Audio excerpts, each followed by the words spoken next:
اگر عضو پادکستی معرف باشید حتما در جریان هستید که ما در هر ویدیو به معرفی یکی از ناشناخته های افغانستان و جهان میپردازیم.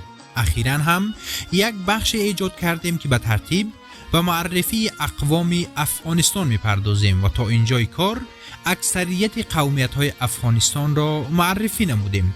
در این ویدیو نیز به معرفی یکی از قومیت های دیگری افغانستان یعنی قوم گوجر افغانستان پرداخته ایم. امیدواریم محتوای این ویدیو روزنه باشد در شناخت بهتر مردم و اقوام افغانستان. افغانستان یک کشور کثیر القومیت است که در آن بیشتر از 10 قوم بزرگ و کوچک زندگی می کند. در این میان یکی از اقلیت ها مردم گوجر افغانستان هستند. اینکه گوجرها چه کسانی هستند و از کجا به افغانستان آمدند و جمعیت آنها چقدر است در ادامه برش خواهیم پرداخت.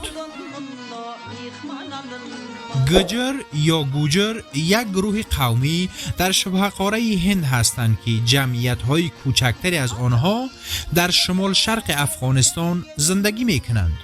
گفته می شود نام گوجر ممکن است از کلمه گاوچر به معنای گاوچران گرفته شده باشد که اشاره به شغل اصلی آنها یعنی مالداری دارد.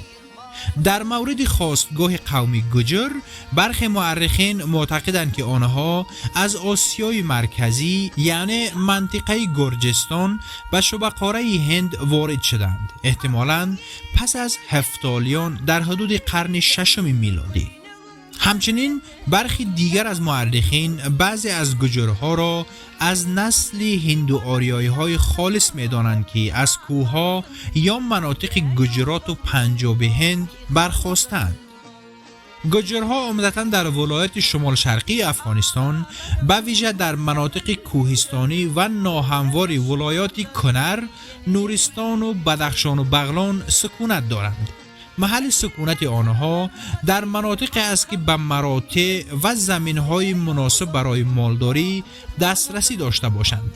آمار دقیق جمعیتی از گوجرها مانند بسیار از اقوام دیگر افغانستان به دلیل نبود سرشماری رسمی وجود ندارد، اما برخی منابع جمعیت گوجرهای افغانستان را نزدیک به 1.5 میلیون نفر تخمین زدند که البته آمار رسمی و دقیق وجود ندارد. گوجرها یکی از اقوام کوچکتر افغانستان محسوب می شوند. گوجرهای اسماری یک گروه بزرگ از این مردم در ولسوالی اسماری ولایت کنر هستند که به آنها اسماری نیز گفته می شود. در برخی مناطق مانند بدخشان ممکن است برخی از گوجرها دارای ریشه های در ارتباط با مناطق گوجرات پاکستان باشند. زبان بومی گوجرها زبان گوجری است. گوجری یک زبان هندو آریایی است که در گروه زبانهای هندی قرار می گیرند و با زبانهای محلی دیگر در افغانستان متفاوت است. برخی دیگر بر این عقیدند که زبان گوجری پیشینه تاریخی کمتری در افغانستان دارد و نسبتاً دیرتر به این کشور وارد شده است، زیرا خاستگاه اصلی آن مناطق پنجاب و گجرات در هند و پاکستان امروزی هستند. در افغانستان گوجرها اغلب علاوه بر گوجری به زبانهای غالب منطقه خود مانند دری یا پشتو نیز صحبت می‌کنند. گوجرها در افغانستان عمدتاً مسلمان سنی و شیعه مذهب هستند. در سطح جهانی پیروان ادیان هندوئیسم و سیک نیز در میان گوجرها در هند و پاکستان وجود دارد. فرهنگ گوجرها متأثر از زندگی عشایری و مالداری است. آنها سنت‌ها و رسوم خاص خود را دارند که ممکن است در جشن‌ها مانند نوروز و عیدها و مراسم عزا و عروسی با دیگر اقوام افغانستان مشابهت‌ها یا تفاوت‌های داشته باشد.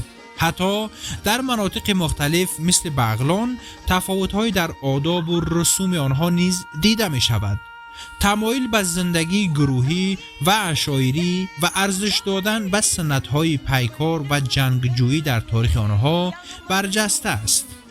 گوجرها یکی از جمله اقوام هستند که در ترکیب چند ملیتی افغانستان حضور دارند. همانند سایر اقوام، هویت قبیله‌ای و قومی در میان آنها از اهمیت بالایی برخوردار است. شغل اصلی مردم گوجر در افغانستان مالداری و زراعت است. مالداری به دلیل سکونت در مناطق کوهستانی و صعب العبور شغل مهمتری است. در مناطق سرتر به تربیت غشگاو یا گاومیش کوهی نیز می‌پردازند. اقتصاد آنها به طور سنتی وابسته به محصولات دامی مانند شیر و ماست و گوشت است. بخش از زندگی گوجرها به کوچ‌نشینی اختصاص دارد. آنها برای یافتن مراتع بهتر برای دامهای خود بین مناطق گرمسیری و سردسیری جابجا می شوند. در گذشته تمایل به مشاغل غیر کشاورزی یا نظامی نداشتند و معیشت آنها بیشتر بر پایه تولیدات دامی بوده است. گوجرها مانند سایر اقلیت‌های قومی در افغانستان با چالش‌های اجتماعی مواجه هستند، از جمله دسترسی محدود به خدمات دولتی و آموزش به دلیل زندگی در مناطق دور افتاده و اغلب در حال کوچ. مشکلات زیست محیطی مانند تغییرات اقلیمی که مراتع را تحت تاثیر قرار می‌دهد. این بود خلاصه از معرفی قوم گوجر افغانستان. لطفاً نظرات خود را برای ما بنویسید و ممنون که از پادکست معرف حمایت میکنید. Aylanım ağtırdım, gözledim taktım, sonu